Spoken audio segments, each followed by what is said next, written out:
Yes. Ha, ha, ha. Yes. It was almost no ha ha no for a second, but we are back. We are back for Obscure Ballers 2. The 2 hour, maybe it's an hour and 25 minutes, maybe it's 2 hours and we go longer than 9 o'clock. We'll see where the night takes us. I'm Sivaraman with Tomas Moran. Yeah, and we're super excited to be here for a second episode of Obscure Ballers. We've got the entire sports block to ourselves tonight. Some technical difficulties, some little issues here and there. We are missing you, Pearson, and... Yes, we're missing our sports block producers, but fortunately, it looks like we've got it up and running now. So we'll be running up until the end of the sports block, which should be around 9 p.m., but we have a wonderful guest with us today. Yeah. We've got Gabe. Maybe a guest for whom this show is tailor-made to. Some say. Yeah. Some say. Gabe, could you... I built my reputation on this. But Gabe, could you introduce yourself for the folks at home listening and tell us a little bit about your interests, expertise in the world of obscure sports? Yeah, I'm Gabe. I grew up rooting for good teams that are not so obscure in Massachusetts and in the Boston sports world. But then as I came here, I've kind of built my reputation in WNUR as being the guy to go to for just the most random stuff, whether that's kind of covering a lot of the fencing beat last year. I think it started with me going on Eli's podcast a little over a year back now, and somehow he gave me 5 minutes uninterrupted to talk about buzkashi. So if you find a sport that most people don't know about, I probably have a few facts buried deep somewhere on it. Yeah, exciting stuff and perfect for what we're going to be looking at today, which is some sickening, dark, twisted, not really, but just obscure sports trivia facts. And we have so much time. Yes. We have so much time, which is wonderful. And without further ado, let's get into our first segment. It's kind of regular on the show these days, but it is Obscure Ballers of the Week, where you will be highlighting your relatively unknown sports person that made themselves known to you that week. All right, take it away, maybe with our guest to start off. Go ahead. Yeah, start out today. So I'm going to go with someone who you might not think of as a sportsman, someone that you've probably heard of. Sid, I know you're an Ohio guy, so this one goes out to you. How much knowledge do you guys have on Rutherford B. Hayes as an athlete? Oh, as an athlete? I know. Maybe not. I know that he had a contra this morning about it. But my favorite part of it is that when he was at a boarding school in Connecticut, he kept an account of incidental expenses. And included in this account of expenses were 6 cents for a black ball, 10 cents for a club or bat, and the expenses of 2 broken windows. That is nuts. I mean, okay. Wow. One of these days, I'm going to talk a little bit more about, well, I don't know, maybe now is the time. Albert Camus played goalkeeper in Algeria and actually learned apparently some deep philosophical lessons. Absurdism. Yeah. Absurdism mentioned. Absurdism or obscurism, we may never know. Yeah. I do love some good absurdism. What you know about The Stranger? The Stranger is not a stranger to me. I'll say that much. So I will go for mine, which gives us some Northwestern connection today. Bella Bullington, on the Northwestern volleyball team. Gabe and I both called Northwestern's home opener against Valparaiso, although you called it for Big Ten Plus. I called it for WR Sports here with Pearson on Tuesday night. And I mean, no one is perhaps more surprising on a volleyball team that's turned a lot of heads this season than Bella Bullington. Kind of a surprise, the freshman phenom out of Marist, local, out of Orland Park, Illinois. Yes. And so, I mean, she has come up with a good number of kills to start the season, but perhaps who is more obscure than Bella herself is her father, Brian Bullington, the very first pick in the 2002 MLB draft, who did not win his first MLB game until 8 years after coming into the league. Ended up pitching in Japan for a bit. I believe Gabe might have to tell you. You were telling me something about story on this. Yeah. So this Sammy Grimstein, who former Sports Voice host, who I was calling the game with, texted me about a week and a half before the call as he's sifting through Nippon Professional Baseball League box scores, and he finds one of Brian Bullington getting outdueled by a 21-year-old Shohei Ohtani. Bullington went 5 innings, allowed 1 run, but walked 6. Ohtani went 7 innings. I don't remember if it's shutout or allowed 1 run. I can fact check that sometime during this broadcast. But he was outdueled by a 21-year-old Shohei Ohtani when he was in his 30s. That is rough for Brian Bullington. I used to actually as a kid live as next door neighbors to Skip Schumacher. Marlins manager. Marlins manager when he was a Cardinals pitcher. And so that was kind of I don't know. I feel like there are a good number of MLB pitchers out there for whom there are treasure troves of obscurity for us to get into as far as that Schumacher's goes. Stance? No, oh my gosh, really. He had such a wide stance. He's the leadoff hitter in MLB 2K11 for the St. Louis Cardinals, which I played relentlessly as a kid. And he had this like really deep stance where he'd get down and have the bat super high. It was iconic. Nobody remembers it. Well, they will now. After Obscure Ballers has unearthed to the masses, the forgotten lore of Skip Schumacher's stance. Yeah, he's no longer obscure. That's the point of our show.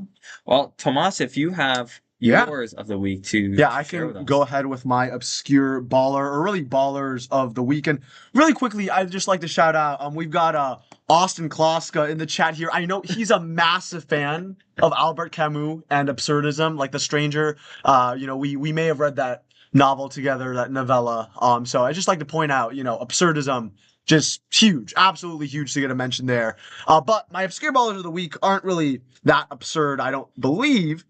But you may or may not know that last night there was a pretty big fight. It was Canelo Alvarez versus Crawford, who Crawford, credit him, straight out of Omaha, Nebraska, ends up winning the fight. And Terrence Crawford, he was not only fighting up a couple of weight classes, right, but he's facing probably the face of boxing from the last 15 years, Canelo, who easily is the most famous boxer currently active. But this isn't about that. That's not really obscure. I'm talking about in the undercard. So before every boxing match, you always have boxers that fight beforehand. So there was a really, really fantastic fight that happened between Christian Mbili and Lester Martinez. These two guys, still pretty young, kind of up and coming sorts of boxers, at least in terms of the big stage, right? Like, they've been boxing for a while. They've boxed at the Olympics. They've been around. But an issue with boxing, and this is actually an issue that Terrence Crawford ran into throughout his career, is that if you're not a big name, if you're not, whatever, if you don't have a massive social media following, a huge fan base, even if you're good, even if you prove yourself, in fights, they won't schedule you for the big championship fights. They won't, because, with boxing, it's all about, you don't have, a regular season, right? It's more just about when do you schedule those fights. So for Crawford, right, he had to wait all this time up until pretty much the end of his career. He's 38 years old to finally get, that big, massive fight. And Billy, he's Cameroonian, French Cameroonian, and Martinez, he's a Guatemalan. The two of them, they just had a slugfest out there. It was the Canelo Crawford fight was good, but this fight was, in my opinion, much more exciting. It was a split draw, which warrants an immediate rematch. So it was that close. Technically, Mbili did retain his stitle, but they're gonna have to. They're going to have to go at it again. These are two guys that are still undefeated technically, because it's a tie, right? So Mbili, he's 29-0-1, Martinez 19-0-1. I think to give that platform, right, to those boxers that maybe aren't as famous, that maybe aren't like a Canelo, and it's a sport that, let's face it, has lost a lot of its luster in recent years. People don't really watch boxing the way that they used to. So you get to see these guys on Netflix, right, in prime time. Sure, it's not the main event, but they're fighting in front of millions of people on this event. And then to go out there and give that kind of performance. Ties are very rare in boxing, right? You almost never see a tie. And it wasn't a lazy tie. It was a fast-paced, high-intensity kind of tie. And hopefully, that'll kind of get some more people interested in boxing and wanting to kind of engage a little bit more with the sport. But yeah, those are my obscure ballers of the week. I just wanted to give them a little shout out. There's usually not a lot of boxing talk in general sports radio. I mean, yes, totally. We're looking to get into like motorsports, boxing stuff. I feel like, especially with obscure sports, you don't realize that the narratives that exist in the bigger, more popular sports, the more popular matches, still exist at every level of every game. And if you just look hard enough, you can find. I mean, so many times the UEFA Champions League final has been a snooze fest. You know, the Super Bowl has been a blowout. Right. NBA finals are sweeps. You know, but if you dig deep enough, there is a good match going on everywhere, even if it's the Liechtenstein third rugby curling division, you know? Absolutely. The curling division? Yes. No way. I was just watching that. You know, you can bet on anything these days.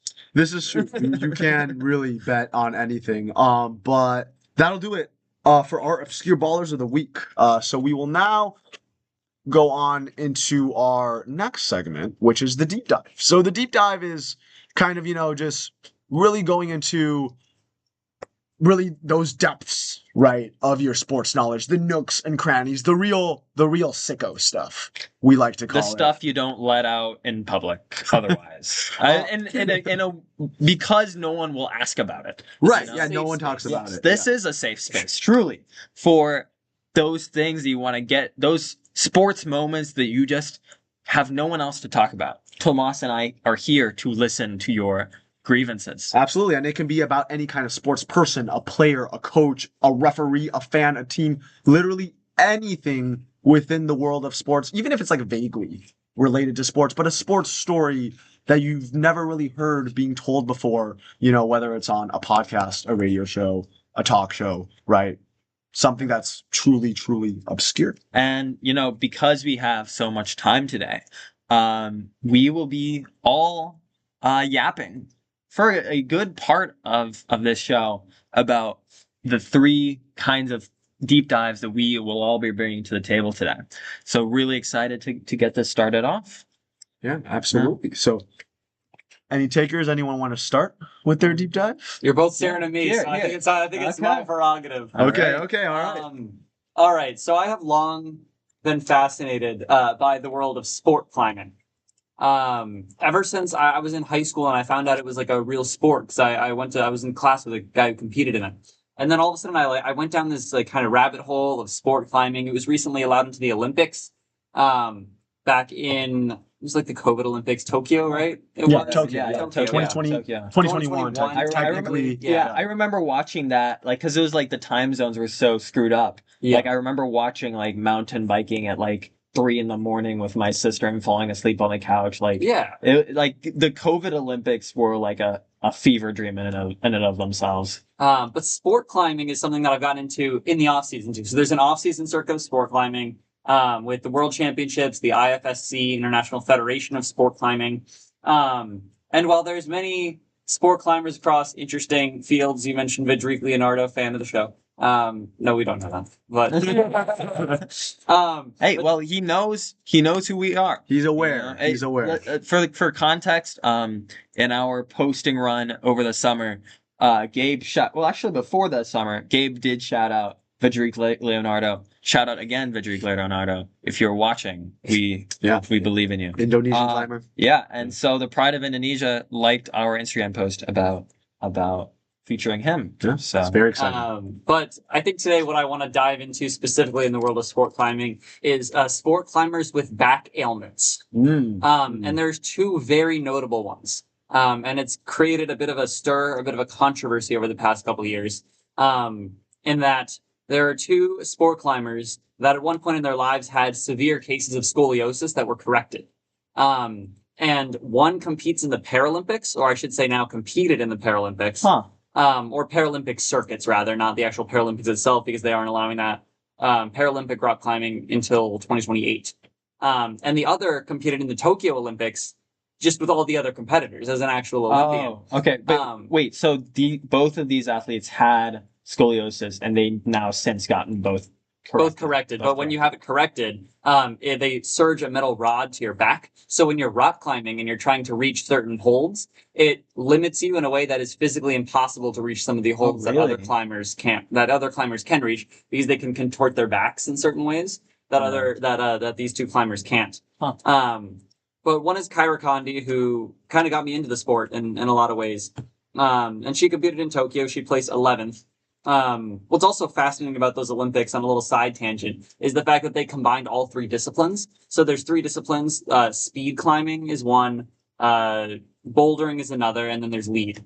And bouldering and lead are relatively similar in the kind of things they feature, and kind of that they're more strength, whereas speed is more agility based. And in 2021, they combined them all. So the fact that she was able to compete while speed was not an event that she ever really competes in outside of that made it especially impressive, because she's primarily a boulder and lead to some degree, but typically a boulderer. But kind of the big part about this is that she received all this big news outlet praise, saying every time she goes on, they mention, oh, Kyra Condi had a spinal fusion to correct this, and she can't reach some of these holds, so she often has to make more acrobatic or dynamic transitions, which a lot of the other competitors do less effectively. And she's constantly just topping the boulders, topping the competition in many cases.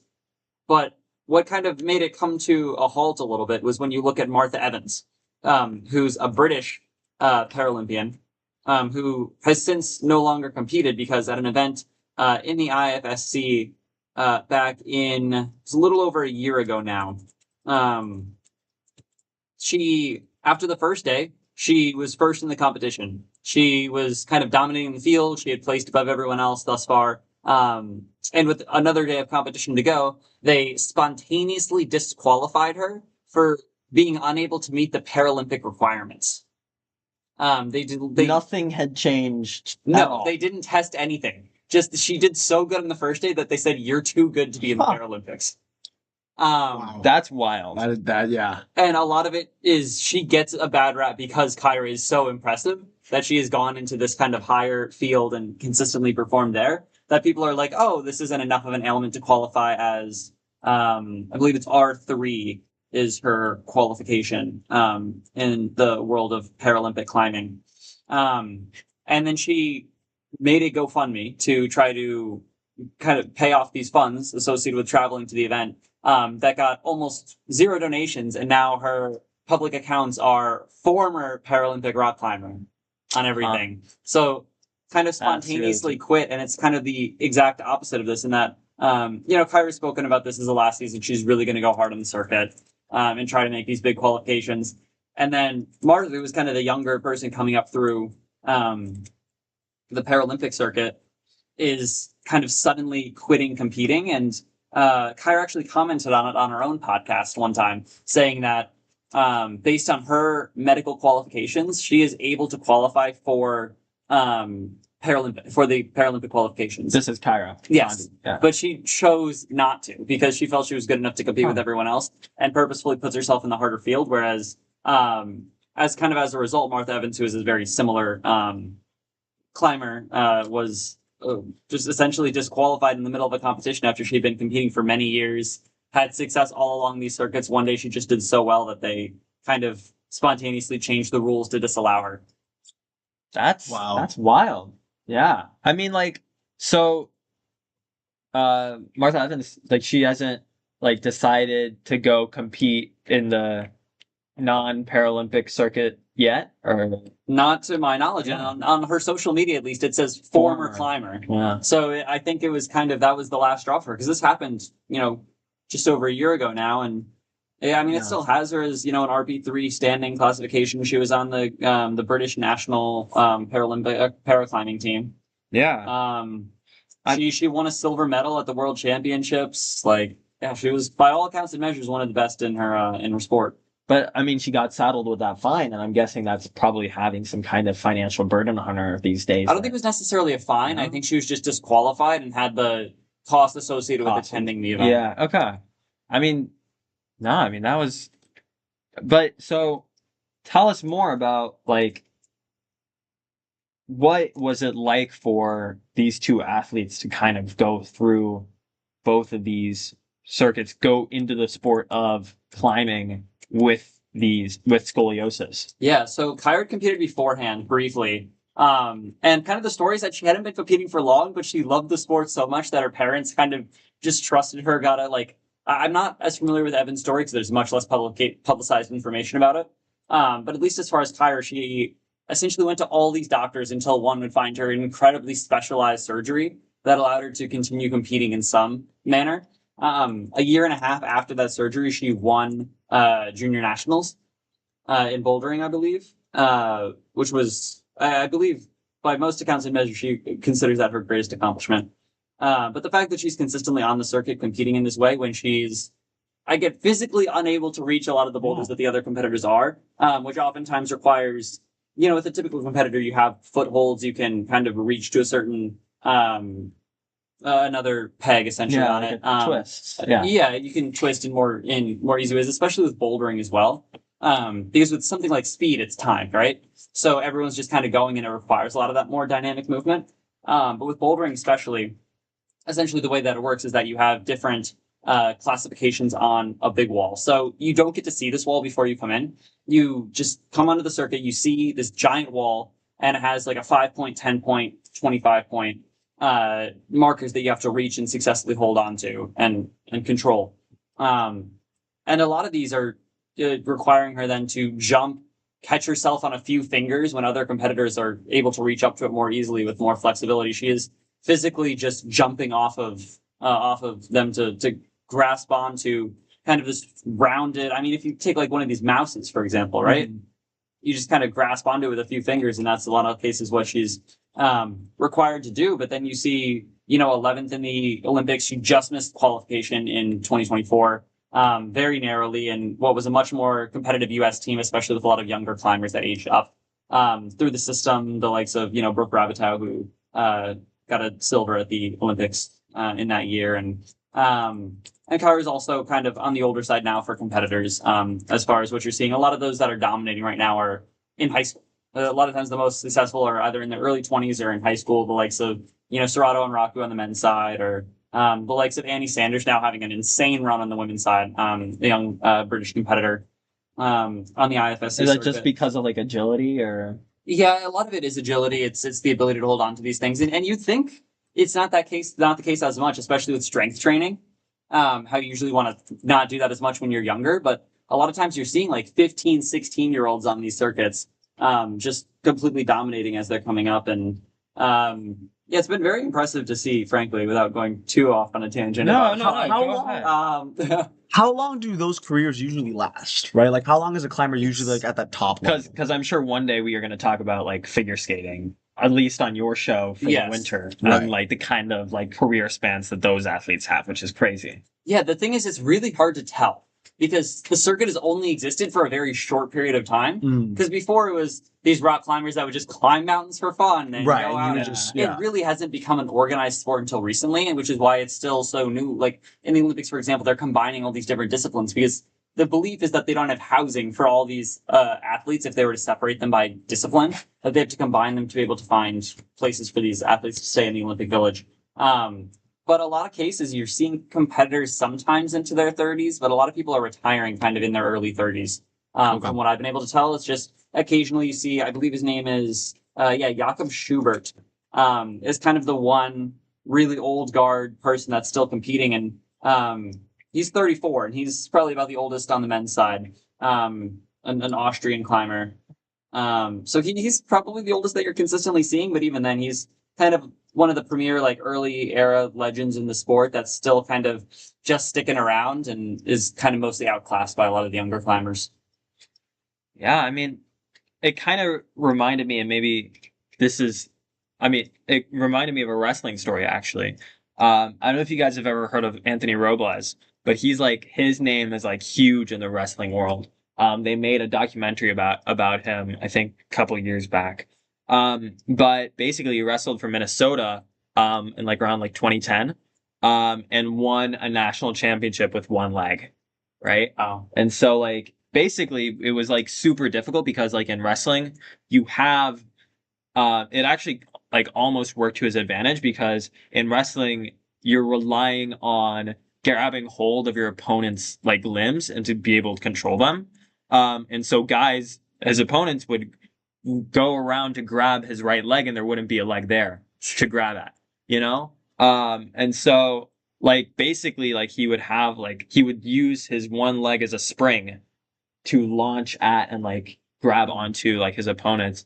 I mean, it's crazy sometimes how I was like gonna ask too is like, are there any like physical risks to climbing with that kind of scoliosis surgery? I'm not a doctor. Yeah. I mean, I don't know. I was just trying to figure out if you. Yeah, no, I'm less familiar with this. It's mainly just the fact that it restricts you in the first place. Yeah. And just like, I mean, typically doctors sometimes say like you don't want to go too hard immediately after things. The one big thing that it limits is like deadlifting. In that case, so sometimes it limits the climber strength training. But it creates them oftentimes ways where they have to strength train in more interesting ways. So especially like shoulders are a big part about climbing and being able to grip onto things. It definitely hampers more than it helps. Yeah, but I mean, as long as you're not doing crazy weight training, usually it doesn't play a huge role in yeah, and then I also wanted to ask, what do you think about this story and like what it represents for these kinds of divisions between Paralympian athletes and like Olympic athletes? Yeah, I think it kind of creates a dynamic where people are held to unfair standards. I think is the big part of it that kind of bothers me. Is that everybody's case is unique and different. And I mean, there's a reason we have medical examination. There's a reason we have doctors usually determine the Paralympic aspects of things. But there's also kind of constantly changing rules, which kind of led to this, which at what rate does the IFSC adopt some of the same measures as the Olympics, especially with a new sport that's just being allowed into the Olympics? When you already have a pre-existing circuit, they're going to do whatever they can to meet this circuit and to make sure that, especially if you want to grow the sport, right? You want the people that are succeeding on your stage to be the people that are succeeding on the Olympic stage. So if you have someone who's allowed to compete in a certain domain on your stage, but not on the Olympic stage, it kind of creates this dynamic where it's really bad for optics, and oftentimes it can be really bad for growing the sport and finding players that, or climbers in this case, that fans can really latch onto. Well, and some good news for the sport. It looks like so for 2028 in Los Angeles, sport climbing, which was an optional event since 2020, is now going to be promoted to be a part of the core Olympic program. So it's going to be more as like, I guess like a permanent addition now to the Olympics starting in 2028, which 2028 in general, I think is going to be really fun because they're adding a lot of like flag football, right? Like, I mean, there's been even talks about ultimate frisbee, although I don't know how serious those are, but just overall, it looks like they're really kind of experimenting a lot with like the kinds of sports that are being played at the Olympics. I know, squash, cricket, Cricket's coming to the Olympics. Yep, cricket for the first time since 1900. Lacrosse for the first time since 1908 as a medal event. Baseball and softball, they're coming back after missing out in Paris. So I think it's going to be a lot of fun just to see all these different, cool events being played out at the Olympics. And, I mean, like you mentioned, Gabe, right? These sport climbers, like, these are legit athletes, right? Like, they are representing their country, and it's not easy, right, to do what they're doing. There was even the whole aspect of the Polish. There was a poll among Polish journalists of who is their athlete of the year, and it was Ola Miroslav, who is the only person from Poland to win a gold medal in the Olympics. Iga Swiatek fans are very fed up about this. But she was the only Polish athlete to win a gold medal in the Olympics, and she did it in speed climbing. Right. So, like, they absolutely should get an opportunity to compete on the global stage, represent their country, and that's huge, right? Like for a country, I mean, the United States wins so many medals that I feel like people lots of times forget about it, but for a country like you mentioned, like Poland, like that might be their only gold medal, right? So, if they win at speed climbing, then the country's going to go nuts over that. Like Peru, for example, in the 2024 Paris Olympics, won a bronze medal in sailing. Stefano Peixeira. It was Peru's first medal in decades, like just medal, period, right? Like, forget about a gold medal. So that was huge. That was a massive deal just for the, Peruvian public and for the nation just to win a medal in anything. Right. It gets to a point where people don't really care which sport, just winning a medal for the country. So, yeah, I mean, I personally think that honestly, they should add ultimate frisbee. I'll just go ahead and say it. They should add. That would be so much fun. It was my sport in high school. That would be so much fun. Could you imagine, just Team USA, ultimate frisbee it's going like, up against. It's like Montesano Stern, and then like Lake Effect. Right, you just have Lake Effect up there representing the United States of America. That'd be awesome. Sure, Chicago that's totally Union, gonna right? That's the local team, Chicago Union. Yeah, Chicago Union. I mean, flag football is being played at 2028, right? Yeah. If flag football, right, is up there, I think ultimate frisbee, it's just as athletic. I mean, I played in high school too, Gabe, and it's not easy, right? It's a lot of running, it's a lot of jumping, it's a lot, right? Like, it's. I would say that in terms of just like athleticism, like it's up there. Yeah. And here's my thing: is like, I mean, obviously all of these sports like sport climbing and curling and the Madison and biking and all of these sports that become huge at the Olympics, we don't really think about them. No. The other 3 years. No. You know? Only during the Olympics. And so, or even like swimming. Yeah. Right? Yeah, exactly. Like, yeah. So Gabe, I guess I'd like to ask you is like, what should we be looking at more closely in the sport climbing world over this next year coming up? I look at IFSC that's not the right one. Whoops. I looked at what I thought the website was, and it was a bank. No, I love looking at the IFSC's website. The International Federation of Sport Climbing. It's ifscclimbing.org. And they have kind of all the information on there. You can look up these National USA Climbing on YouTube, and they show some of the all-time greats in the sport, the best ways you can watch, and I think just to watch it too, even clips online, I think the best way to get into it, and kind of the way that I think a lot of people can get into it at an easier level, is through speed climbing, because that's very quick, that's super energetic. You can get clips on TikTok, Instagram Reels, YouTube Shorts is my preferred. Roast me in the comments. But there's so many great ways to even watch little clips. Whether that's Sam Watson setting the record in the bronze medal race, whether that's Vidrique Leonardo and Peng Wu being separated by a few tenths of a second for the gold medal, both hitting at the top at the same time, and you can barely tell who's won as these guys are climbing up in sub 5 seconds, climbing up, over 70 feet in these cases, which is unheard of. I believe they just broke, I want to say it's the 7-second mark on the women's side too.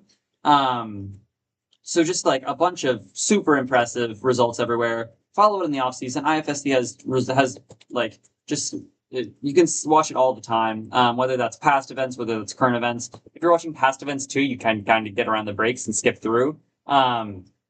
If you ever fear that it will not be a very entertaining watch, they have 4 going on at the same time in a lot of cases. They have, in bouldering at least, they have 4 separate boulders. They send all of the climbers out at the same time onto different boulders. They send 4 at a time and then they send them back. So a lot of times you're seeing 4 different climbers compete at once. Sensory overload in some cases, but they focus on the most interesting ones. And just you see people do the most insane things with their bodies that I would have never thought possible. And it's quickly become one of my favorite sports to watch. Yeah, well, thank you for bringing it to our attention. I mean, speed climbing, sport climbing, yeah, bouldering. Speed climbing. And, I know ice climbing is also big. Real ice climbing. Ice climbing. I know like ice climbers. Like those shows like Isn't that like a Mario Kart? I think like American Ninja Warrior, like those kinds of like obstacle course shows. Yeah, the ice climbers are always like really good at it. Like they're good at just because they're just very athletic. Because like it's really hard to like. I didn't know this was a sport. Ice climbing. Yeah, ice climbing. I mean, it's not not Olympic, right? But like it's out there, right? And I think a lot of it, it's not as organized. Like a lot of it is like more like independent, or like an extreme sport. Yeah. But it's out there. People do it. But yeah. Thank you, Gabe. I mean, I feel like almost like the extreme sports world is almost adjacent to like WWE stuff sometimes. Mm-hmm. Like I don't know if like you guys have ever seen it, but like back in the day when like soccer was like nothing in America, some guy in the middle of Iowa decided, you know what? I'm gonna do soccer but WWE. And so of course it's Iowa. So Pablo Mara there at the Athletic did like a huge feature on this Iowan mock soccer league in the 1980s, where like guys were punching each other. There was like 4 branded sports teams of like the New York whatever and then Las Vegas whatever, right? And they all just played in Iowa.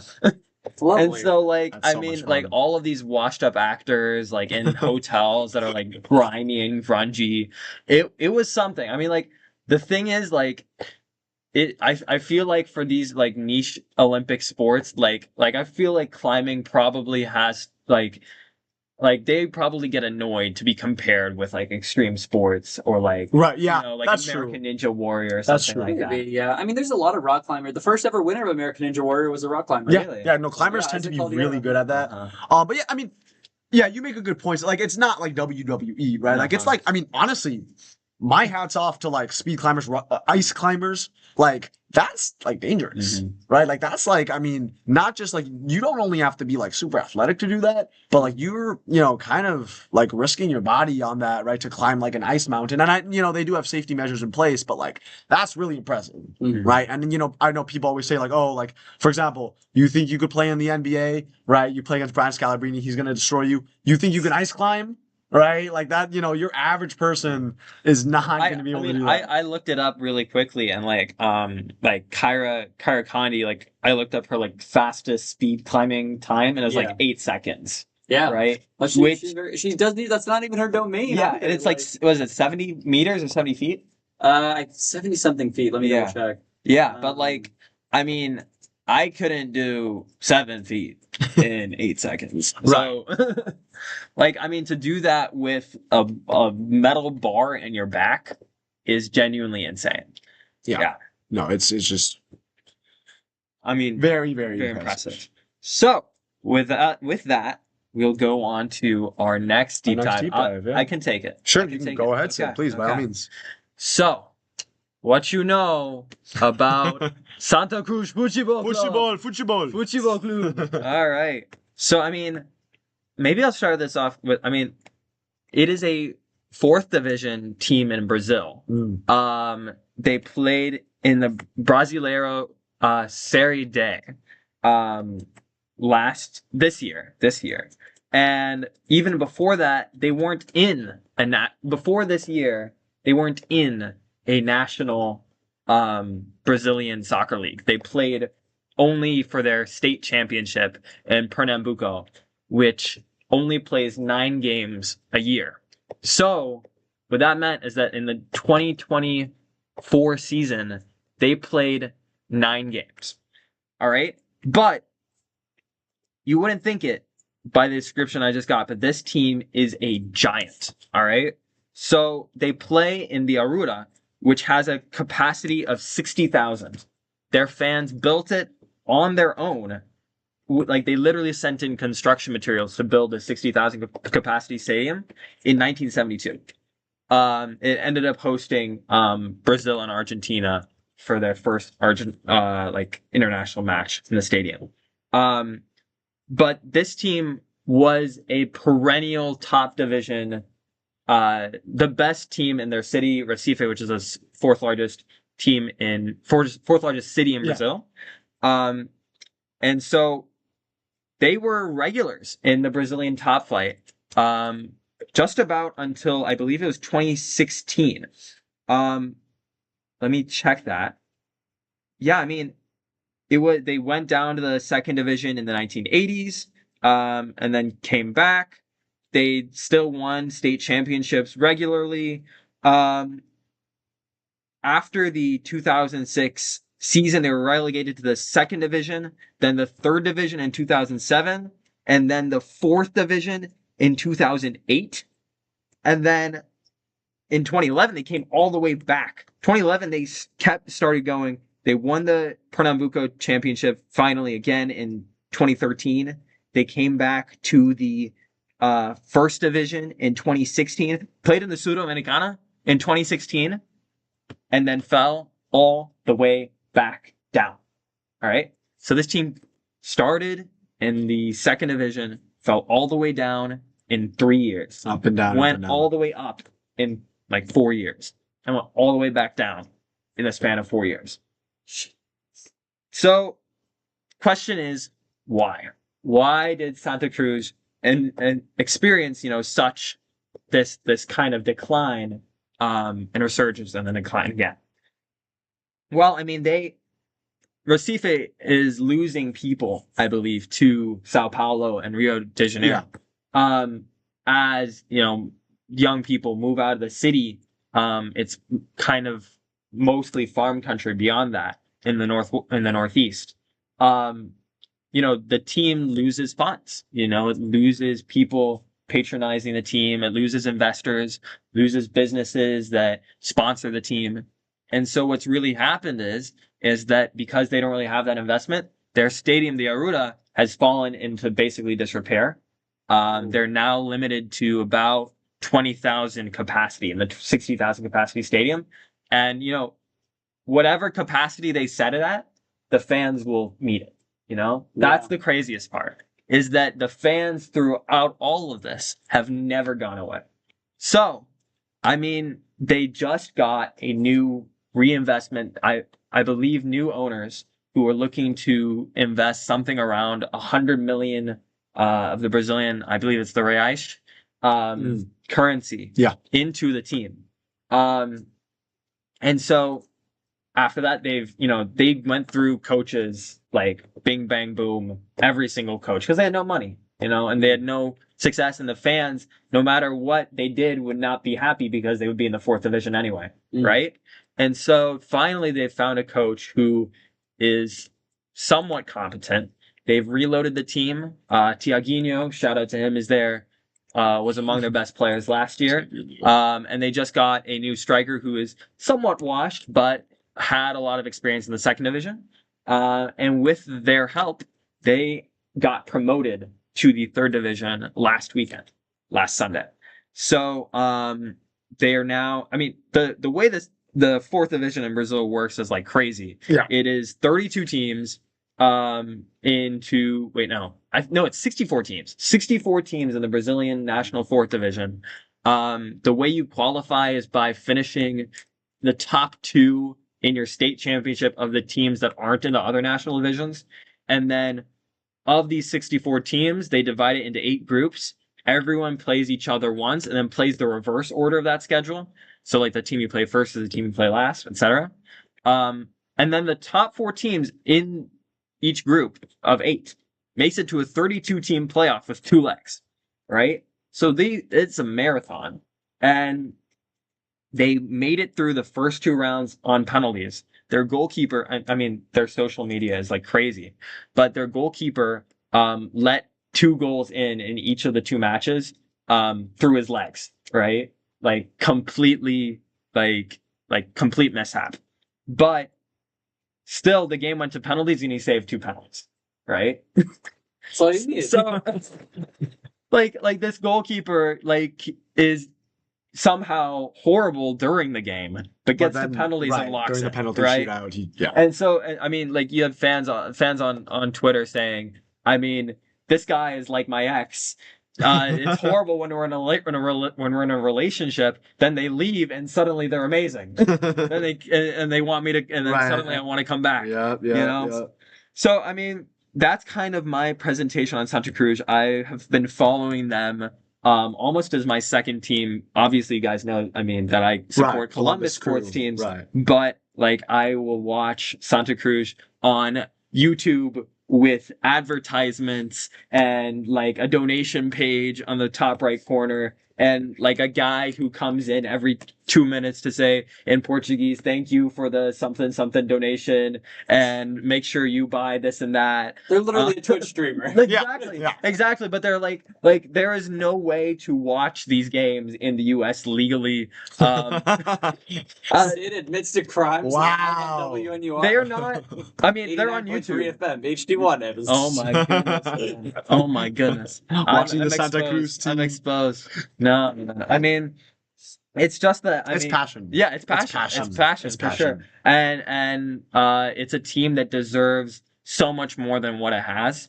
And a team that I really hope comes back into the fray as a genuine power in Brazil and South America. Well, and Brazil, Brazilian football, right, or soccer, the way their league, it's so interesting because you have the Brasileirão, which is the general national league, but then you also have, Sid, as you mentioned, those regional tournaments. So you have the Pernambucano, right, which is where Santa Cruz plays, but then you also have the Carioca, right, the Paulista. You have all these other regional tournaments because Brazil is so big and has so many teams. So it's really fascinating to see. And Sid, you're well versed in this, but they have their rivalry, right? Oh, Within yeah, Recife, totally. which even though they might be like 3 divisions below their in-city Yeah. rival, but they will So- still compete. So I mean, like their two biggest rivals are Nautico, which I believe plays in the third division, and then Sport Recife, which plays in the second division. They were just in the first division, got relegated 2 years ago. And so Austin just said they're going to need to replace Sid when he gets arrested for pirating fourth Brazilian footy. It was worth it. It was worth it. You know, handcuff me right now. I'm It sorry. was worth Well, it. It was no. worth I it. got some in my bag, actually. And by the way, Fisher, good shout out. Shout out by Sandu. Yes, Shout out by Sandu. yes. We'll have to talk about them another time. Yeah, but they're a third division team with some outstanding socials. oh my days. But anyway, like Santa Cruz will play whenever they play their rivals, they end up playing in like the state stadium. Like there is a state designated stadium of like 40,000 capacity that is better than the Arruda because it has more facilities, it's more up to date, stuff like that. I believe they constructed it for the World Cup. So that is a major, like, I mean, we'll have to get it on Sunday, but like the level to which Brazil has wasted its World Cup stadiums is like incredible. Yeah. But I mean, this one's still in use. And so they'll play their rivals, and I mean, they will put up a good fight, like, and they play in the state championship every year. I mean, could you imagine, like, something that I think about, like, I started thinking about is like, imagine if the U.S. had a state championship where like Ohio State would play against the Browns or the Bengals or like high school football teams or like pick a sport, right? Yeah. And like say like Northwestern could play against the Bulls in basketball. Right. You know? Or you have like maybe like a Okay, let's be honest. It would be against the Bulls. Okay. Well, what about you had Florida taking on the Miami Heat or the Orlando Magic, right? Like Duke versus the Hornets might actually be that could be the close, thing. right? That's the thing is that like in That'd be American sports, there's no relegation. No, it's all Yeah. in different compartments. Okay, we used to right? have some. The Cleveland Really? Spiders in the MLB. Wow, So Cleveland I talked Spiders. about this on WNR before, actually. they had the worst season of all time in 1899 and got demoted to a AAA team. Wow, the Cleveland Yeah. Spiders. And I mean, They had Cy Young. even like even like in college, like yes, you technically have like D1, D2, D3, but the colleges make the decision whether or not they want to go up or down, and it's really more of a financial decision than it is a sporting one, right? Like sometimes you'll have a team go down to D2, and you'd be like, well, why would they do that? And it's usually because of the dollars or the cents. So yeah, I mean I've always been a big proponent. I strongly believe in promotion relegation. I think it's great. I've heard murmurs that like NCAA conference realignment is getting so hairy these days. Yeah. People have been like shouting out like if you have like a Big East ACC merger, like having 3 tiers, right? Within the conference, and maybe like the top teams will play each other a few times and then play a couple teams from the lower divisions, and they'll have like promotion and relegation between the 3 tiers in the conference. This is all within D1. If they get demoted, can we send them back to the Pac-12? No, I mean like How much it bothers me that Stanford is in a conference called the Atlantic Coast Conference. Oh my God. Yeah. And if they merge with the Big East, that's just worse. Yeah, The Big East. I mean, like Big Ten and a Little Ten, maybe. Yeah, that's what I'm saying. Like sometimes Northwestern football could use a little bit of a kick in the butt. I thought Oregon gave that to them. But I mean, that was Braun's quote post. We got our butts kicked by a really good football team. But hey, at least they put up 14 points. But yeah, like I was just saying, like even like the thing with the the idea of like no promotion or no relegation, more of like almost like a franchise sort of like business like approach to clubs and sports. Like Liga MX, right, the Mexican Soccer League, they took away promotion relegation. Right? They kind of, at least in my opinion, in a way went backwards in terms of competitiveness. I think they might be bringing it back next They're year. talking about bringing it back. They're talking about bringing it back, which I think would be amazing for the league, because you got, especially in soccer, I know in the United States with like football, basketball, baseball, the system's a little different in terms of how it works, but especially in soccer, I feel like you need that system. You need that system to keep clubs on their toes, and just overall, it just makes it so much more exciting too. I mean, the number of times I've seen the Columbus Crew lose to a USL championship team are like actually they lost because US soccer, they don't have promotion relegation, but they have the US Open Cup, right? And every single year, you will see multiple MLS teams lose to lower division teams. It happens. Because, I mean, even if they send out their A team, they'll still lose. Yeah. And like, just, I think it adds a level of competitiveness that you don't normally see. And also, I mean, it is embarrassing as a pro team to lose to against lose a to lower a division college team, right? But I mean, also too, we did we did our post to open like the fall sports preview about weird opponents, right? Like, could you imagine if Northwestern has played ETHS, Evanston Township High School, Yeah, before, it's happened. like It's 100 years ago. Right. Yes, Yeah. but I mean, it would be crazy to think about. A lot of not to get us too off topic into baseball again, but there are a lot of baseball teams that at the start of spring training will play against collegiate teams. Sometimes they're close too. I've seen too many close games between the Red Sox and the Northeastern Huskies that make me legitimately fear for the season. Right, and it's scary. And the thing too is when you're playing against those lower division teams, oftentimes those teams, they're hungry. Exactly, right? They're hungry. They the FA Cup too, right? You'll have a giant from the Premier League playing against a third division side from League One. They're hungry. Their fans are hungry. Their players are hungry. And if they win, that is their biggest win of the year, maybe of the decade. And honestly, you see some of that sometimes in the non-con in college sports. App State as an FCS school going and beating Michigan on the road in a game where they got $500,000 to play that game. Or even Gabe and I saw on Tuesday night when Northwestern played Valpo. Valpo is a really good program in the MVC, but they don't really have many opportunities to play against Big Ten schools and prove that they're a Big Ten caliber program. It's also the fact that they're never making the tournament because Northern Iowa exists and went 18-0 in conference last year in the MVC.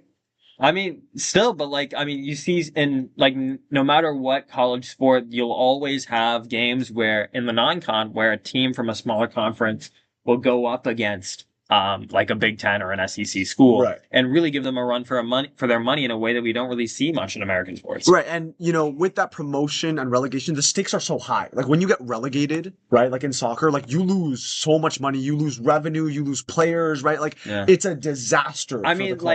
Santa Cruz, you see, once they got relegated the first time, they got relegated again. Right, exactly. That happened to Sunderland too, a few years back. They're back in the Prem now, but so I just think it just inserts another element of competitiveness because, for example, in Chicago, people talk about the Bears, right? The Bears are unfortunately, right, for my own sake and many other fans, unfortunately terrible year after year. I mean, the Bears lost pretty handily to the Detroit Lions. I don't want to talk too much about that and relive that, but today it was terrible, right?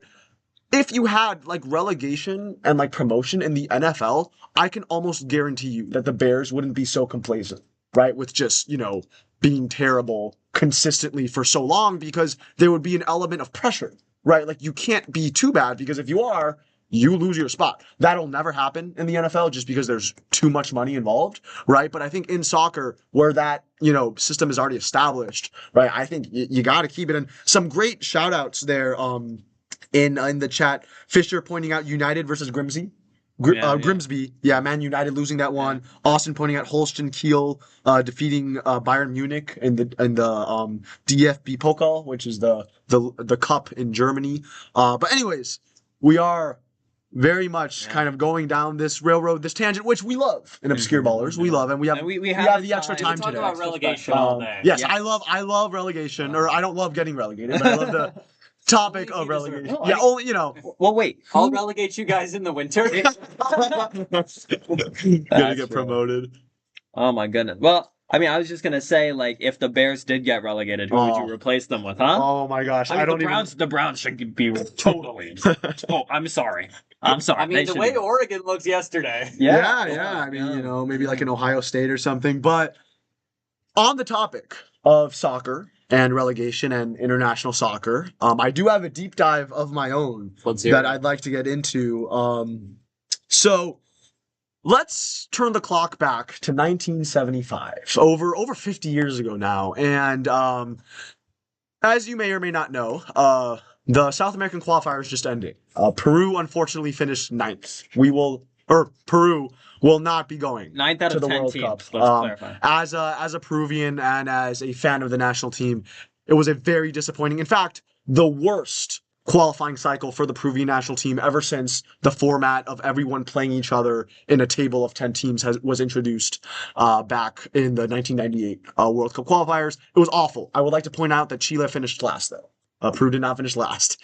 Shout out to Bolivia, by the way, for getting that 7th spot and the intercontinental play-ins. But in 1975, that was not the situation. In 1975, Peru was going through a golden age. You had players like Teófilo Cubillas, who ended up scoring 10 goals in World Cups, and you had Hugo Sotil, known as El Cholo Sotil, who was playing for none other than Barcelona. All right, and this guy Sotil, he's a true legend in Peru. But nowadays, if you were to go, perhaps to a random soccer fan on the street and ask them about Hugo Sotil, they may not know who that is. Certainly, I have been around the block a bit, and I did not know. Right, and I think that he has somewhat been forgotten. May he rest in peace. He passed away last year. But he was so good. First of all, he was the number 10 on Barcelona. A Barcelona team that included Johan Cruyff, I'll have you know. He was the number 10, all right? In 1973-74 season, Barcelona won La Liga, the first division of Spain. Sotil played 36 official matches, scored 12 goals. He ended up playing 113 games overall for Barcelona, scoring 36 goals over a span of about 4 years. But here's the thing with Hugo Sotil. He went off, because he started off playing in Peru. He played for a club called Deportivo Municipal, went up the ranks, played for Alianza Lima in the local, national tournament. And Barcelona scouts, they went to Peru, right? Because they knew Peru, had a lot of talent. And they were actually going there to look for Cubillas, because Cubillas, he gained a lot of popularity and recognition after the 1970 World Cup, in which he scored 5 goals, including against Brazil, the eventual World Cup champions in the quarterfinals, a game that ended 4-2, which I'll have you know that Brazil beat Italy 4-1 in the final. So Peru, perhaps, maybe even arguably the second best team in that World Cup, but I digress. They were looking for Cubillas. So they went, to watch a game of Alianza Lima, but they ended up being so impressed with Hugo Sotil that they actually ended up recruiting Sotil instead. They went to his house. So the Barcelona agent goes to Sotil's house and is like, is Hugo here, right? And he's like, oh, no, you got the wrong guy. No, you're not looking for me. No, you're looking for Teófilo. Whatever. And they were like, no, we want you to play for FC Barcelona. And he couldn't believe it. He's like, the Ecuador? Yeah, he was like, the Barcelona and Ecuador, right? And sure enough, yeah. And Cubillas, by the way, ends up playing for Porto, which, by the way, Sid is representing today. So that's a fun little shout out. But at this point, it's 1975. Sotil has been there for a couple of years. He's established himself in Barcelona. He becomes a fan favorite, right? He's the number 10. He's good friends with Johan Cruyff. There's a really fun picture of him and Cruyff on a motorcycle in the streets of Barcelona. And it was just a super talented Barcelona team. This is really Barcelona doesn't win the Champions League till 1992, but this was kind of the beginning of that mythos, right? But Peru's playing the Copa America, and back in the day, so the Copa America, that's the South American regional championship, like the Euros, but for that continent. At this time, it wasn't played like a straight month, tournament, all in one country. It was all over the place, right? So at this point, you're at the semifinals, and it was a 2-leg draw. So you would play a first leg and then a second leg, home and away, aggregate score, just like you would have in the Champions League knockout phase nowadays.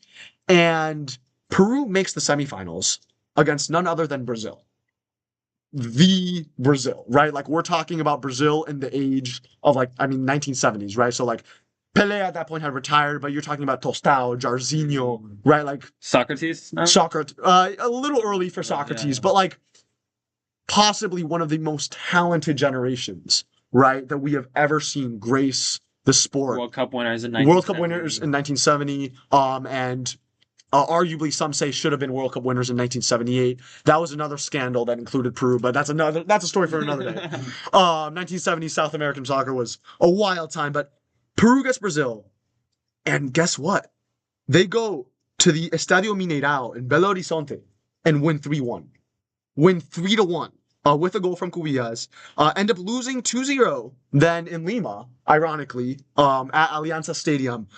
And it went to a draw, like literally just like drawing lots, like basically a coin toss, because back then that's how FIFA would do They things. didn't know the concept of Right, extra time, no extra time, no penalties, nothing. right? Like they just went straight to a draw. Peru ends up winning the draw, and makes it to the final. Wait, WNR Sports reference, winning the draw. Winning the draw. Yeah, winning the draw. Okay. So Peru defeats the almighty Brazil, which is like, insanity, makes it to the final against Colombia, which was kind of surprising at the time. Like Colombia, especially in the 70s, would not have been thought of as a team that would make it that far. They upset Uruguay to make it there. In the first game, Colombia wins 1-0. In the second game, in Lima, because the first game was in Bogota, second game in Lima, Peru wins 2-0. But here's the thing, it wasn't, I mistakenly said aggregate score. It actually wasn't by aggregate score. It was just by winning and lose. So like, if you won one game and then the other team won the other game, it was like, think of it almost like an NBA or like MLB like playoff series. It was like 1-1, right? Which nowadays no soccer tournaments do that for the most part. So it was 1-1. So then they go on to a third match, a neutral site match in Caracas, Venezuela. Right. So, the tiebreaker, so to speak, a game 7, right? Or, a game 3, really. It's October 28th, 1975. So again, a very strange time. And, all this happens between September and October. So again, it's like all of this is like kind of really spread out over the course of the year. The European season has started by now, right? It's late October. Like Hugo Sotil, he has responsibilities to play in Barcelona. And for the most part, most of the players on these teams, you have to recall, they were playing in South America. So it wasn't an issue, right? They were playing locally within their, domestic leagues or maybe at another country, South America. Very few South American players at the time actually played in Europe. It was kind of a rarity. And so Barcelona tells Sotil, I'm sorry, but you can't go and play. Like, we need you here. Like, you might get injured. You might as a part of your contract, you have to stay in Barcelona. You can't go play the Copa America final, right? And Hugo Sotil thinks, well, okay, my contract says I have to stay in Barcelona. I'm not supposed to leave, the team, right? Like the team hotel. But Peru's playing in the Copa America final. What do I care about more? My contract with Barcelona, being the number 10 for one of the greatest clubs in the world, playing with Johan Cruyff, or Peru? We all know the right answer there. It's Peru. He sneaks out of the team hotel, okay, and he goes to the airport, right, in Spain. And he brings nothing. He's wearing a suit. He brings nothing with him, right, because he couldn't bring a bag. Like, he had to be, sneaky, right, stealthy. And he has a gold watch on his arm, right? So he literally goes up to the airport, and he says, when's the next flight to Caracas? And they tell him, all right, it's at this time. And he's like, how are you going to pay for this? He just takes off his gold watch. Here you go. Right? And they take the payment. They're like, okay, sir, here's your ticket to Caracas. He gets on the plane. This could not happen today. I know. No, nowadays this would never happen. Right? So he gets on the plane to Caracas, gets there the day of the final. It's literally the day of. He gets on the first taxi, right? He gets on a taxi, right? And he gets in the taxi and he tells the driver, where's the Peruvian, where's the Peruvian team concentrated? And he's like, oh, so-and-so hotel or so-and-so training ground, right? The training ground. Where are they practicing? And he's like, take me there. And the taxi driver's like, okay, you want to go check out the Peruvian national team training ground? And he's like, yes, it's very important. Don't worry about it. You have to remember, at the time, there's no social media. There's no, probably the taxi driver knew who Hugo Sotil was, but he, probably just didn't recognize him, or maybe Sotil was wearing, some sunglasses, right? Because, even on TV, it would be, really grainy and, hard to... wasn't a soccer. Or maybe, that too. Venezuela's mainly a baseball country, so that too. But anyways, the taxi driver somehow doesn't realize what's happening here, takes Sotil to the Peruvian training ground where they're getting ready for the final. Sotil runs into the grounds, which again nowadays would never happen. He literally just runs onto there where the team is practicing in his suit still, right? And he goes up to Marco Calderon, legendary Peruvian soccer coach, and coach sees him, right? And he's like, "Oh, you're here," and he's like, "Yes, I'm here, coach." And he's like, suit up, you're starting tonight. Insanity. He starts in the game, right? Peru playing against Colombia in the Olympic Stadium of Caracas, Venezuela. for the Copa America title, a Colombia team that had never won it ever at that point, a Peru team that had only won it once in 1939.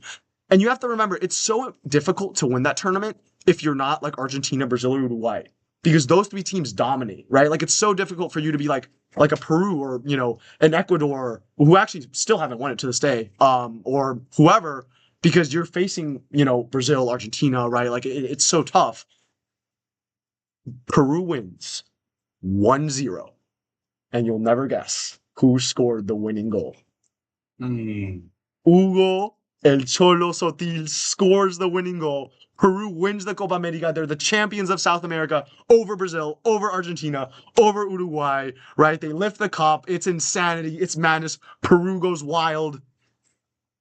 And safe to say, Johan Cruyff is at the hotel in Barcelona. He's like, hey, I think I'll go watch. I'll watch the Copa America final. It'll be interesting. Slips on the TV. Right? And again, there's no social media because nowadays it would, you know, people would be like, everywhere. "Oh, Sotil spotted!" Right? Like, so he flips on the TV and he's like, "Wait, is that?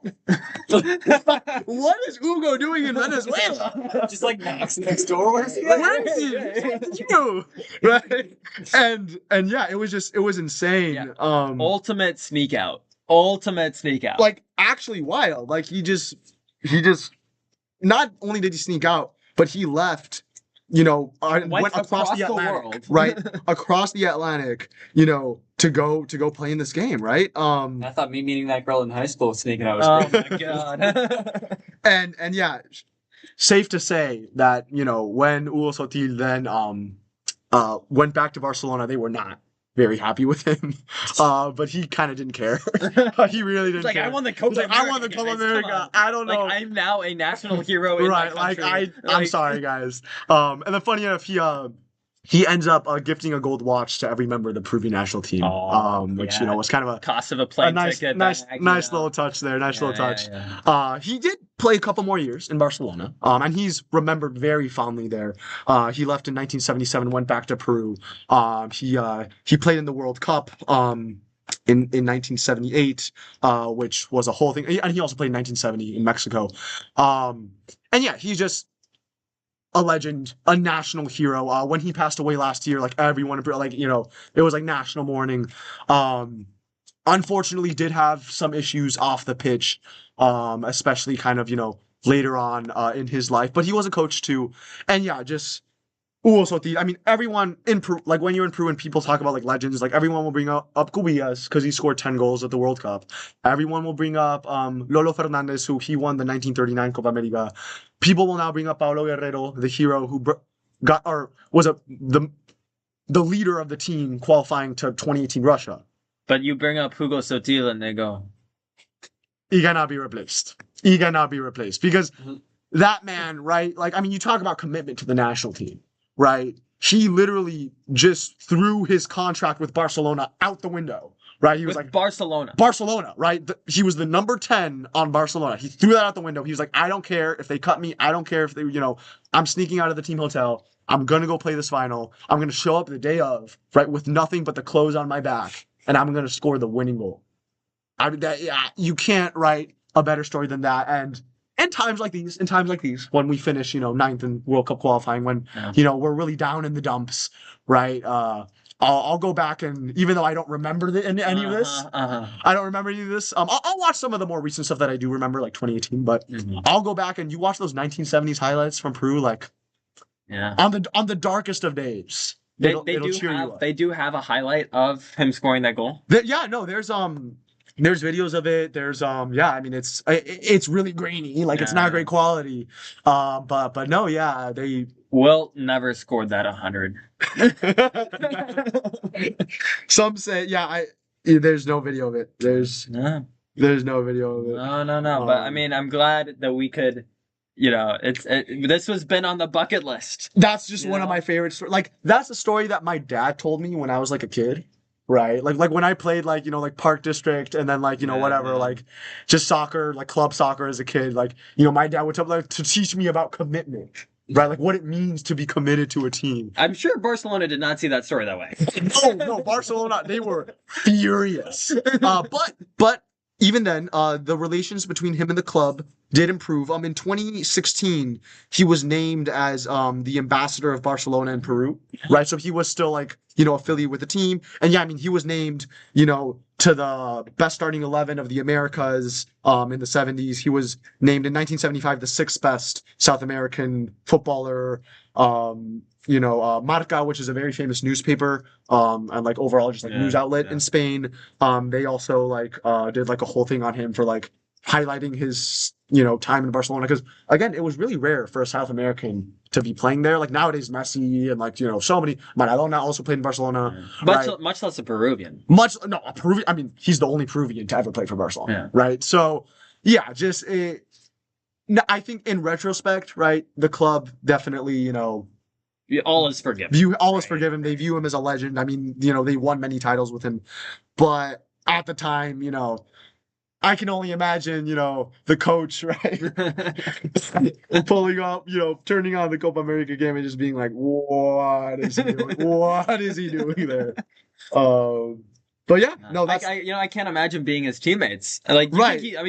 Do you think he even told anybody? No, because I mean it was prohibited. You can't take the risk, right? Exactly, because they'll stop you, right? Like they probably literally would have sent someone after him to stop him on the way to the airport. So Rinus Michels, the coach of Barcelona in 1975, he must have been absolutely fuming. The Dutchman, like Cruyff disciple. That makes sense. Which, by the way, I mean, I was thinking, like, when you said he's the Barcelona ambassador to Peru, as if he was like a cardinal. I mean, now Peruvian cardinals have a good reputation around these parts. Some say, that the Pope, who, by the way, also has Chicago ties. Yeah. He's literally Tomas, guys. Chicago, Peru, Some say. At a dinner with a family member in Northwestern hoodie. Yeah, but I'm sure Pope Leo, if it came down to it, if the people of Peru needed him, he would fly back. He would fly back to Peru, right? Like there's a massive Eucharistic procession at the Vatican, right? Like the Pope has to be there, right? But in Peru, they need a miracle, right? Peru needs a miracle. They need the Pope. I think I know where Leo goes. His priorities. You have to have your priorities. But that is my deep dive. Okay, well, I mean, we will see if we are cut off at 9:00. Yeah. But we could do our third segment. Yes. At least do one round. I would say let's do one round. See where we're at. Let's do one round. And then go from rattle off some names pretty quick. That too. Yeah, for sure.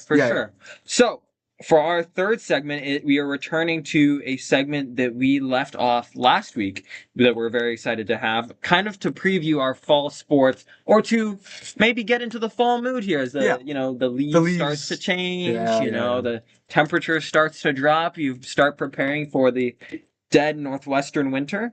We have our Northwestern fall sports draft, all right? So we were thinking, fantasy football started up last week, obviously with the NFL starting up, about doing our own kind of fantasy football draft, so to speak. So what we'll do today is we will all draft one obscure baller each. Let's start, at least for the first round, doing different Northwestern sports teams. We have to choose from our Northwestern's women's soccer, men's soccer, volleyball, field hockey, and cross country teams. And we have to match up each of our obscure ballers picks with one fantasy football position. So we have quarterback, running back, wide receiver, and defense for 4 rounds for 5 Northwestern fall sports. So you can leave one off if you would like out of those 4 positions. But pick one obscure baller, match them up to one fantasy football position, and tell us what. Yeah. All right. Do you want to start us off? Yeah, sure. I can start us off. We'll try to go through this relatively quickly. I'll start off with the first pick in the Obscure Ballers Fall Sports Draft. I would like to select at quarterback none other than men's soccer, Alejandro Martinez Santamaria. He's such a facilitator, right? He's the assist leader for the Wildcats. And, he already has...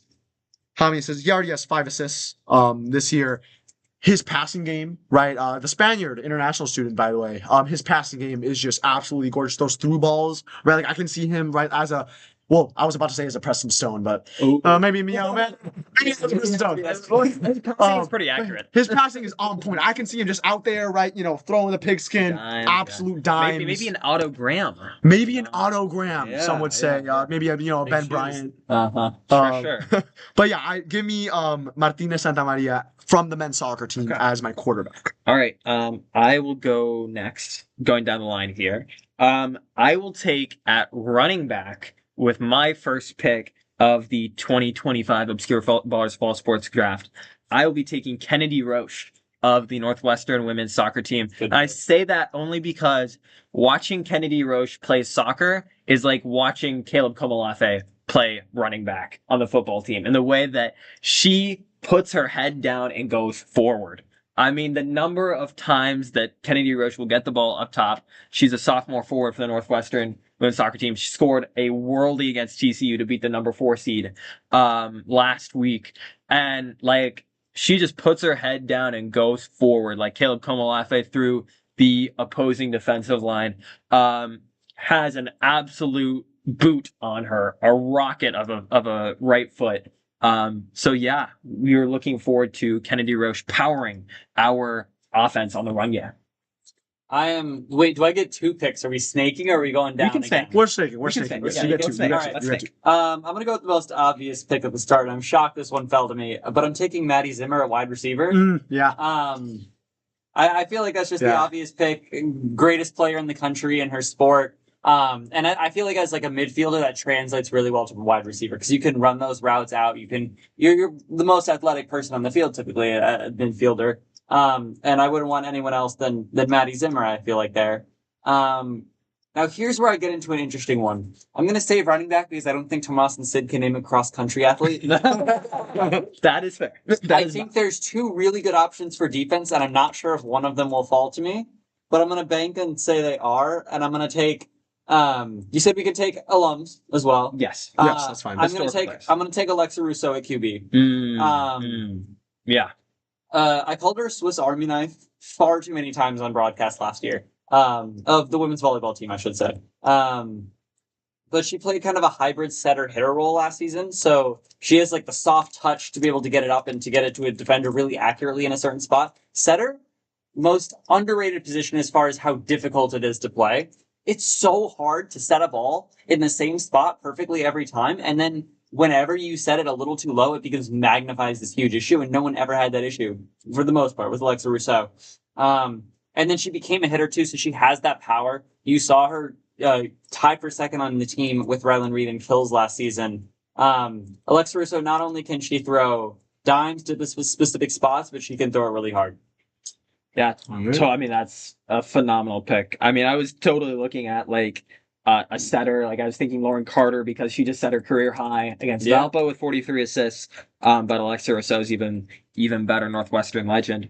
With my second pick in the draft, I will be taking Juliana Boone in goal. On defense really for the field hockey team, and she's had a lights out start to her 2025 campaign with 4 clean sheets, 2 defensive player of the weeks, I believe from the NCAA. And so, I mean, I don't think I really need to say more. She's been really impressive in goal for the Cats to start this year. Okay, that's for your defense. All right. I will be going with perhaps an unorthodox pick. This is a real deep pull. I found this on a blog. Ooh, okay. Right. It's on the NU Athletics, like it's an official NU Athletics blog. Yes. It's a blog about, and this was actually for some Obscure Ballers research. The Northwestern field hockey back in, I believe, 2018. Yes. Oh. Went to the Netherlands. Here we go. Went to the Netherlands, okay, during spring break to play against Kampong, which is a very revered Sportvereniging Kampong. Yes. Yes, it's a field hockey team in the Netherlands. That one. Okay. So the second oldest field hockey club in the Netherlands, don't you know? Yes. Yeah. So I only studied the ones in Belgium. Yes. So for wide receiver, I will be taking Lucy Waterhouse of Northwestern Field Hockey. All right, she played for Northwestern Field Hockey from 2015 to 2018. But the reason why I'm doing this is because in the blog, it mentions that Lucy Waterhouse is a trained circus performer. All right. Ooh. So I think that she can just go do some crazy twists and turns. I'm thinking like flips, like in the air. Like she's going to be making some insane catches, running some insane routes. Also, apparently, an Australian barista. She's from Australia. So give me Lucy Waterhouse. All right, the trained circus performer as a wide receiver. I think she could really come up with some circus type receptions. That's from field hockey. And then, Gabe, you said that you don't think that Sid or I could name Oh, Lord. a Northwestern, I saw you on a news sport. cross country runner. I beg to differ. Give me Sky Ellis. Give me Sky Ellis. Give me Sky Ellis as the running back. I take Sky Ellis as the running back. All right, she just won the 3,000 meter run at the Midwest Classic, which Northwestern dominated because Northwestern, not that known on campus, I feel like, but we have a very solid cross country program overall. They did very well. I mean, she was a junior back then. Now she's a senior, right? Because the cross country, the season, it's interesting, right? Because it's considered a fall sport, but it goes up until the spring. No, like it kind of spans throughout the whole year. A little like fencing, right? Which I find kind of like golf is also similar in that sense. But regardless, I won't pretend to be an absolute expert on this matter. But yes, give me Sky Ellis as my running back, cross country runner. I mean, logical. She's just going to be barreling downfield, getting that yardage. Like Caleb Komalafe, only better, in my opinion. Okay. All right. I'm just saying, I think I'm putting together a pretty good football team. Okay. We'll see how many fantasy points you're projected for. We'll see the power rankings at the end. All respect to Komalafe, who's had a great start in the season. Yeah, for sure. For my third pick, I will go with another. Let me make sure. Yeah, I'll go with another goalie. Tyler goalie. Miller, okay, of the Northwestern men's soccer team. Okay, he's Wildcat legend for men's soccer. Has the career record for shutouts and went on to play for Seattle and Minnesota in MLS. And now plays for Bolton Wanderers in the in League One, I believe. MLS Cup winner. Was a solid MLS keeper in his time. And at wide receiver, who's got better grip than a goalkeeper? Yeah. Actually, that's a really good point. Good hands. Good hands. Yeah, good hands. Yeah. Maybe I should have put Juliana Boone at wide receiver though. But we will maybe need to do some rotations. Maybe I'll be picking up a strong, steadfast Wildcat defender on waivers at the end of this draft or something. On the waiver, maybe I'll send in a trade offer to one of you guys in the middle of the night and try to get something in under the table. But we have no doubts about the quality of this roster going into the season. Okay, but Tyler Miller is who I'm taking at wide receiver. All right, it's back on me now. Defense, I think, is where I'm going first. I could go the obvious choice and take Annabelle Skubish, but I want to try and keep it as current as I can, other than Rousseau. I feel like I got my one alum in there. And I want to get 4 different sports. I don't know if we set that rule or not. Yeah, we're getting 4 different sports. 4 different sports. 4 different sports. Correct. 4 different sports. So then I'm taking Nyama Nelson. Because who is going to be better at preventing the ball from getting to the other team than the person who held number 4 TCU to a shutout? Yeah. I feel like Nyama Nelson is the obvious choice there. Sure. Running back. We know I'm going cross country. Yes. I can't dish it out and not take it back. Give me Ava Earl. Okay. I mentioned her in an article last year actually about the most optimal Northwestern athletics team to play 3-on-3 after Thanksgiving dinner. And I mentioned her specifically. It was her, Trevor Chumbley, and Xander Mueller, I think it was. Okay. Something like that. But yeah, Ava Earl, I think, at running back is an obvious choice. All right. Fair enough. And by the way, that does complete Gabe's team. Yes. We'll quickly recap them. We'll recap at the end here. Okay. And so now for my last pick here, I believe I'm gonna go with a volleyball player to end off. I'm gonna go with Rylan Reed at QB. And it's maybe an unorthodox pick because on the volleyball team, you'd think I would go for a setter, right? Right. Passer who gets a lot of assists. But mean, I'm gonna be honest. Like Rylan Reed, as far as like a do-it-all player for Northwestern this year, there really hasn't been anyone better in terms of getting kills, getting digs, getting like being all over the court for Northwestern this year. And I think she's taken a really big step up in her final year of eligibility here. In a way that I think, she is a good field marshal, I think, for my team. And that's where I'm going to go with. Okay. And then finally, with my final pick, I will also go volleyball. I've got defense left. So when I think defense, I think like, just a stalwart, like, an absolute rock wall that you cannot get past. And I'm going to go with Campbell Paris. All right, standing at 6'5", you're not getting past Campbell Paris. All right. At the UC San Diego Invitational Tournament, all right, she was named the MVP after recording 26 kills and 7 blocks.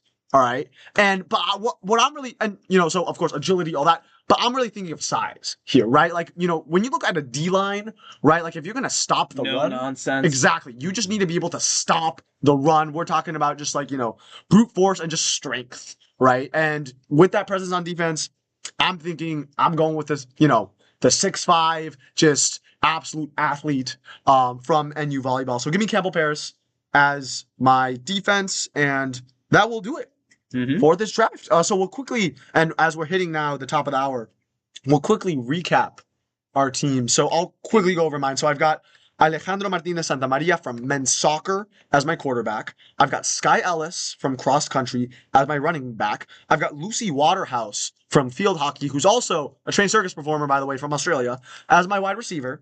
And I've got Campbell Paris from volleyball, standing at 6'5", as my defense. All right, and then for my team, I don't know if I have a team name yet, but we'll think about it here. My QB is Rylan Reed from women's volleyball. Kennedy Roche at running back from women's soccer. The truck through the middle. Tyler Miller, the goalkeeping legend from men's soccer, wide receiver, pulling in catches. Juliana Boone, another keeper who's on the up and up for field hockey and defense. All right, and finally, the best team we've got. We've got. I've got Alexa Rousseau from women's volleyball at QB.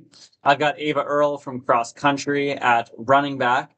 I've got Maddie Zimmer from field hockey as my wide receiver, and then holding down the defense, I've got Nyama Nelson.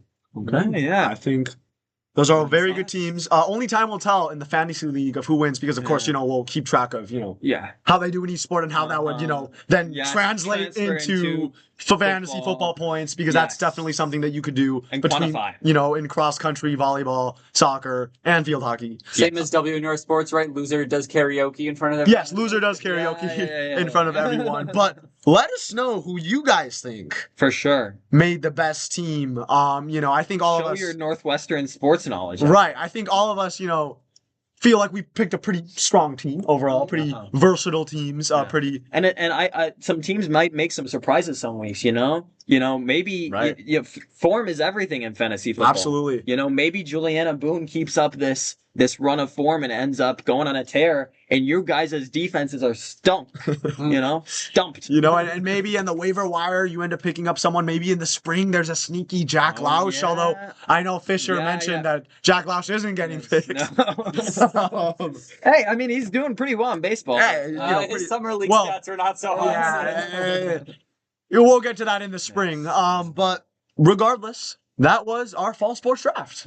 So our Northwestern fantasy type fall sports draft for football teams with no football players. And one of the shows of all time to wrap up here today. Yes, absolutely. I mean, so we've run now for about an hour and a half. We'll inch closer as much as we can for our 2-hour special. But I think that this was a great way to fill up that sports block time. Absolutely. Yeah, totally. And I'm totally looking forward to having those punchy 30-minute episodes too. Yeah, where absolutely. It'll be rapid fire. And, getting into, one deep dive, and then everything else will kind of be sort of, really, as you mentioned, Sid, sort of rapid fire, kind of making sure that we hit, obscure ballers of the week, get those games in, and just have a great time. And make the most of the enormous wealth of experience that not just Gabe, but all of the great sports minds that WR have to offer, right? Yeah, absolutely. Yeah. So from Hugo Sotil to Kyra Condi to Santa Cruz, yes. to our tangents about. I mean, we talked about the Cleveland Spiders. Yes, the Cleveland Spiders and Cy Young. Right. We talked about not just speed climbing but also ice climbing. Yes. And all those Olympic sports ranging from flag football to maybe ultimate frisbee. Yeah, sure. We talked about relegating the Chicago Bears, yes, much to the dismay of Tomas. Great time. Yeah, so many memories and so many. We will be putting out some clips hopefully on Instagram. Yes, we'll get some clips up there to get that short form content going. And we'll be back next week. Yeah, it was an amazing time with our many lovely viewers contributing. In the chat. Shout out to everyone out there in the chat. Shout out to everyone watching, whether it's right now or later on, because you can access this later on. Thank you to Gabe Shumway for showing up today for our supersized episode. The first time you appear on Obscure Ballers, hopefully not the last. But yeah, so for Sid Sivaraman and Tomas Moran, that will be all for today. Make sure to keep the day nice and obscure. We'll see you next Sunday at 7 o'clock for our next episode.